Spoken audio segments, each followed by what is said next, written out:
नमस्कार साथियों, स्वागत है आपका कॉन्सेप्ट नर्सिंग क्लासेस में। आज की क्लास में KGMU nursing officer special practice test number 30 solve करेंगे। आज के प्रैक्टिस टेस्ट का पहला क्वेश्चन देखते हैं। After total anchor replacement surgery which of the following activities should the patient avoid. Total ankle replacement surgery वाले रोगी को निम्नलिखित में से किस गतिविधि से बचना चाहिए? Abduction exercise, weight bearing on affected leg for 6 weeks, lifting heavy objects, sleeping on the bed. यहां पर जो भी patient total ankle replacement means उसने टोटल अपने टखने का रिप्लेसमेंट कराया हो, ऐसे व्यक्ति को यह सलाह दी जाती है कि 6 सप्ताह तक जो पैर है, जिस पैर का उसका सर्जरी हुई हो, उस पर कोई वजन न रखे, वेट न रखे। तो इस प्रकार से इसमें ऑप्शन भी सही हो जाएगा। After total ankle replacement patients are generally advised not to put weight on the operated leg for several weeks to allow proper healing of the prosthesis and surrounding bone. तो यहां पर जो टोटल एंकल रिप्लेसमेंट की बात हो रही है, यह एक ऐसी सर्जरी होती है जिसमें जो भी डैमेज्ड एंकल है उसके जोड़ को एक कृत्रिम जोड़, एक प्रोस्थेटिक इम्प्लांट से बदला जाता है। इस सर्जरी के बाद जो एंकल पर भार डालना, वेट बेयरिंग, पहले कुछ सप्ताहों तक मना किया जाता है, जिससे नया जोड़ अपनी जगह स्थिर हो जाए और हड्डियां सही तरीके से जुड़ सके। इसलिए वहां पर यह मना किया जाता है कि पेशेंट अपना भार 6 सप्ताह तक न डाले। यहां पर हम लोग चित्र के माध्यम से भी देख सकते हैं किस प्रकार से एंकल रिप्लेसमेंट यहां पर किया जाता है। ये तकनीकी सर्जरी में यहां पर किया जाता है। तो इस प्रकार से यहां पर जो करेक्ट आंसर होगा, टोटल एंकल रिप्लेसमेंट के बाद 6 सप्ताह तक प्रभावित पैर पर भार नहीं रखना है। नेक्स्ट क्वेश्चन की ओर चलेंगे। Question number 2, what is the energy released from the complete combustion of 1 gram of food called. 1 ग्राम खाद्य पदार्थ के पूर्ण दहन से मुक्त होने वाली ऊष्मीय ऊर्जा की मात्रा को क्या कहा जाता है? Basal metabolic rate, specific dynamic action, calorific value and calorie. Correct answer हो जाएगा इसका ऑप्शन सी, कैलोरी मान या कैलोरीफिक वैल्यू। तो कैलोरी मान या कैलोरीफिक वैल्यू वह वैल्यू होती है जो यह बताती है कि कोई भी खाद्य पदार्थ है वो 1 ग्राम खाद्य पदार्थ कितनी ऊर्जा उत्पन्न करेगा। जैसे कि हम बात करते हैं 1 ग्राम फैट ऊर्जा उत्पन्न करता है 9 किलो कैलोरी, और 1 ग्राम प्रोटीन कार्बोहाइड्रेट की जब बात होती है तो यह उत्पन्न करते हैं 4 किलो कैलोरी। तो कैलोरी मान वह मात्रा होती है कि 1 ग्राम जो खाना है, खाद्य पदार्थ है, वह जल करके वह कितनी ऊर्जा रिलीज करता है, एनर्जी कितनी, कंबशन के बाद कितनी एनर्जी दे रहा है। इसलिए यहां पर सी ऑप्शन सही है। Calorific value refers to the amount of energy in calories और joules released when 1 gram of a food substance is completely burned. Other options like BMR and specific dynamic action related to body's metabolism, not combustion energy. तो यहाँ पर जो और भी options यहाँ पर दिए गए उनके बारे में भी बताया गया है। BMR हो और या फिर स्पेसिफिक डायनेमिक एक्शन हो, तो ये बॉडी के मेटाबॉलिज्म से संबंधित है, ये कंबस्शन से संबंधित नहीं होते हैं। इसलिए यहाँ पर हमारा आंसर सी सही हो जाएगा। Next question, question number 3,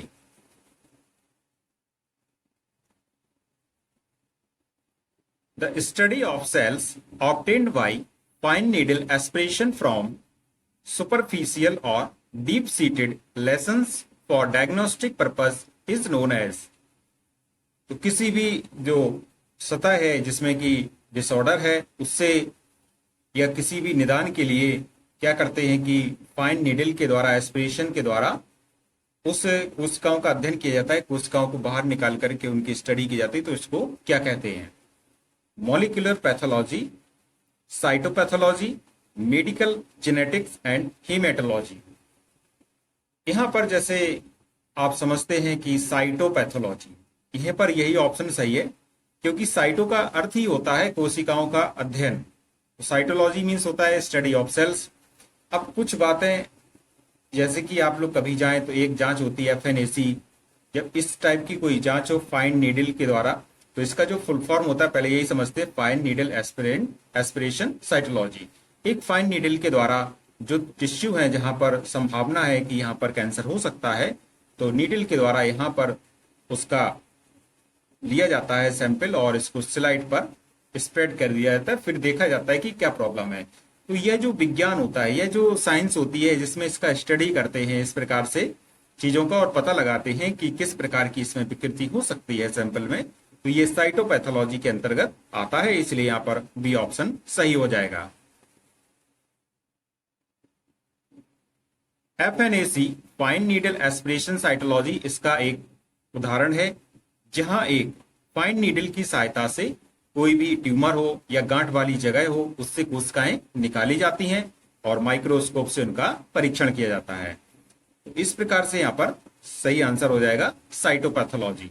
cytopathology is the branch of pathology that studies individual cells extracted through fine needle aspiration especially for diagnosing tumors and infections। Next question की ओर चलेंगे। क्वेश्चन नंबर 4, शरीर के ऊतकों की वृद्धि और मरम्मत के लिए आवश्यक पोषक तत्व कौन सा है? Which nutrient is essential for the growth and repair of body tissues? Carbohydrate, fats, proteins and minerals. Correct answer हो जाएगा इसका ऑप्शन सी, प्रोटीन एक ऐसा तत्व होता है, पोषक तत्व होता है जो कि ग्रोथ एंड रिपेयर के लिए आवश्यक होता है, जो भी बॉडी टिश्यूज हैं, इसलिए यहां पर सी ऑप्शन सही हो जाएगा। Proteins are essential for building and repairing body tissues as well as for the production of enzymes and hormones. It is especially important in growing children, pregnant women and during recovery from surgery or injury। इस प्रकार से अपना answer हो जाएगा protein. Next question, question number 5, Which method is used to study the cells and components present in the blood? किस विधि का उपयोग रक्त में मौजूद कोशिकाओं और उनके घटकों के अध्ययन के लिए किया जाता है? Cytopathology, haematology, immunology and pathology. आपने एक बहुत ही अच्छी जांच सुनी होगी, CBC, कंप्लीट ब्लड काउंट, जिसका फुल फॉर्म होता है। इस प्रकार से यह एक हम आपको उदाहरण देना चाहते हैं। तो यहाँ पर जो विज्ञान की एक ऐसी शाखा है पैथोलॉजी विज्ञान की, जिसमें हम लोग ब्लड में जो भी मौजूद हैं उसके कंपोनेंट्स हैं उनकी स्टडी करते हैं, जैसे कि ब्लड में RBC होती है, WBC होती है, प्लेटलेट्स होती है, हीमोग्लोबिन होती है, हीमेटोक्रेट होता है। तो इस प्रकार से यहाँ पर जो करेक्ट आंसर होगा ऑप्शन बी सही हो जाएगा, haematology. Hematology is the branch of medical science that deals with the study of blood, its components like red blood cells, white blood cells, platelets and disorders such as anemia, leukemia, etc। तो यहाँ पर जो mainly जांच के लिए कोई प्रकार का इन्फेक्शन हो, तो इसमें हम लोग इस प्रकार की हीमेटोलॉजी जांच करवाते हैं। तो इस प्रकार से यहाँ पर करेक्ट आंसर है option B, haematology. Next question, question number 6, हड्डियों को जोड़ने वाली संरचना को क्या कहा जाता है? What is the structure called that connects bone to each other? तो बोन टू बोन, हड्डियों को हड्डियों से जोड़ने वाली संरचना क्या कहलाती है? लिगामेंट्स, टेंडन्स, कार्टिलेज या मसल्स। करेक्ट आंसर हो जाएगा ऑप्शन ए, लिगामेंट्स इसको कहा जाता है। लिगामेंट्स एक ऐसी स्ट्रक्चर होती है जो कि बोन टू बोन को जोड़ने का काम करती है। जैसे मान लीजिए एक बोन यहाँ पर आई ऊपर से और एक बोन यहाँ नीचे से आई, इनको आपस में जो जोड़ने का काम करेगी, जो स्ट्रक्चर जोड़ने का काम करेगा, इसको हम लोग बोलेंगे, क्या बोलेंगे? लिगामेंट्स बोलेंगे। तो आपको अच्छी तरह ये बता दिया गया है। कि लिगामेंट्स क्या होते हैं, इसलिए इसका आंसर होगा, अपना आंसर है option A, ligaments.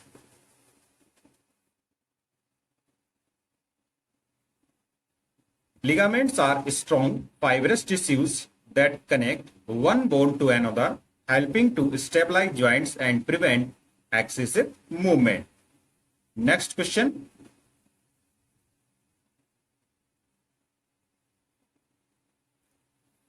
McBurney's point पर दर्द निम्नलिखित में से किस रोग का लक्षण है? Jaundice, gastritis, appendicitis, intestinal obstruction. Correct answer होगा इसका ऑप्शन सी, अपेंडिसाइटिस का लक्षण होता है मैकबर्नी पॉइंट पर दर्द। तो मैकबर्नी पॉइंट में क्या होता है, टेंडरनेस यानी कि कठोरता देखने को मिलेगी, जो ये लक्षण होता है कि ये एक्यूट अपेंडिसाइटिस का लक्षण है। अपेंडिक्स की सूजन का एक स्पेशल लक्षण है और इसमें धीरे धीरे तेज दर्द होता है, उल्टी होती है, बुखार होती है और भूख न लगने की शिकायत भी इसमें देखने को मिलती है। तो यहाँ पर जो अब बात करते हैं मैकबर्नी पॉइंट की, तो मान लीजिए स्टोमक एरिया, एब्डोमेन एरिया है, यहाँ पर अम्बिलिकल है, नाभि है। तो नाभि से यदि हम लोग राइट साइड की ओर चलेंगे, इस साइड की ओर चलने पर जो अपना राइट लोअर क्वाड्रेंट होता है, तो ये राइट लोअर क्वाड्रेंट में 45 डिग्री के एंगल बनाते हुए हम लोगों को चलना है हिप बोन के तरफ। नाभि और हिप बोन के बीच में तो आपको एक ऐसा बिंदु मिलेगा यहाँ पर कहीं, जो कि मैकबर्नी पॉइंट कहलाएगा। और इसकी विशेषता होती है कि ये 2/3 स्थान पर होता है। मतलब मान लीजिए कि ये 3 सेंटीमीटर है, तो ये दूरी इसकी नाभि से 2 सेंटीमीटर होगी। तो इस प्रकार से हम लोग पता चला सकते हैं कि ये प्रॉब्लम जो व्यक्ति को हो रही है, दर्द हो रहा है लोअर क्वाड्रेंट में, ये अपेंडिक्स का है और किसी का दर्द है। इसलिए यहाँ पर सी ऑप्शन सही है।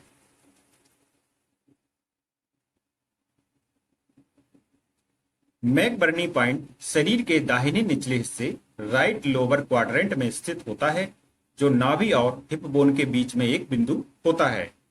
इस बिंदु पर दर्द होना अपेंडिसाइटिस का विशिष्ट लक्षण है।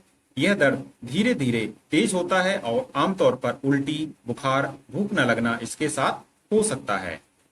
Next question number 8। Repeated vomiting के कारण निम्नलिखित में से कौन सी बायोकेमिकल एबनॉर्मेलिटी होती है? Metabolic acidosis, metabolic alkalosis, uraemia and septicaemia. Correct answer हो जाएगा इसका ऑप्शन बी, मेटाबॉलिक एल्कलोसिस। बार बार उल्टी, वॉमिटिंग के दौरान शरीर से हाइड्रोक्लोरिक एसिड बाहर निकल जाता है। इससे शरीर में एसिड की कमी और बाइकार्बोनेट की अधिकता हो जाती है, जिससे मेटाबॉलिक एल्कलोसिस हो जाता है। तो जब ज्यादा उल्टी होती तो आपने देखा होगा कि उससे एसिड बाहर निकलेगा। जब एसिड कम होगा, तो जहां एसिड कम होगा तो ऑटोमेटिक वहां पर एल्कलोसिस होगी। इसलिए आंसर होगा मेटाबॉलिक एल्कलोसिस। Next question. निम्नलिखित में से कौन सा गर्भवती महिलाओं में आनुवंशिक परामर्श जेनेटिक काउंसलिंग के लिए संकेत नहीं है? Family history of known genetic disorder, advanced maternal age, consanguinity, रक्त संबंध में विवाह, बिना किसी चिंता के नियमित गर्भावस्था जांच। करेक्ट आंसर हो जाएगा ऑप्शन 4, बिना किसी चिंता के नियमित गर्भावस्था जांच। जेनेटिक काउंसलिंग एक प्रक्रिया है जिसमें माता पिता को उनके गर्भ में पल रहे शिशु के संभावित जेनेटिक डिसऑर्डर्स के बारे में जानकारी दी जाती है, विशेषकर तब जब जोखिम अधिक होता है। नेक्स्ट एंड आज का लास्ट क्वेश्चन है, the type of reasoning in which specific conclusions are drawn from general principles is called. तर्क का वह प्रकार जिसमें सामान्य सिद्धांतों से विशिष्ट निष्कर्ष निकालना शामिल होता है कहलाता है analogical reasoning, deductive reasoning, inductive reasoning and abductive reasoning. Correct answer is option 2, deductive reasoning. इसमें क्या होता है कि जिसका कि हिंदी अर्थ है निगमनात्मक तर्क। तो निगमनात्मक तर्क या डिडक्टिव रीजनिंग वह विधि है जिसमें हम जो नॉर्मल रूल्स होते हैं या सामान्य नियम होते हैं उनसे कोई विशिष्ट निष्कर्ष निकालते हैं। तो जब बात होती है कि सामान्य सिद्धांतों से कोई विशिष्ट विशेष निष्कर्ष निकालना, ठीक है, स्पेसिफिक कंक्लूजन से निकालना, किन से? जनरल प्रिंसिपल से, तो इसी को बोला जाता है डिडक्टिव रीजनिंग, निगमनात्मक तर्क। तो इस प्रकार से इसमें ऑप्शन हमारा बी सही हो जाता है। अब इसके यदि आप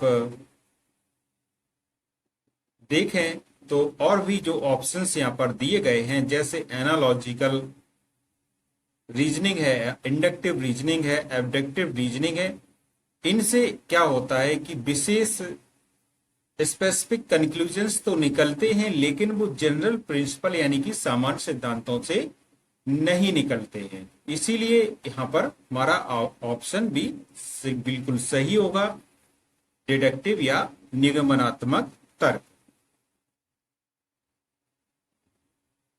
Deductive reasoning is the type of reasoning where conclusions are drawn from general rules or principles to reach a specific conclusion. If the initial premises are true, the conclusion is guaranteed to be true. It is commonly used in mathematics and formal sciences.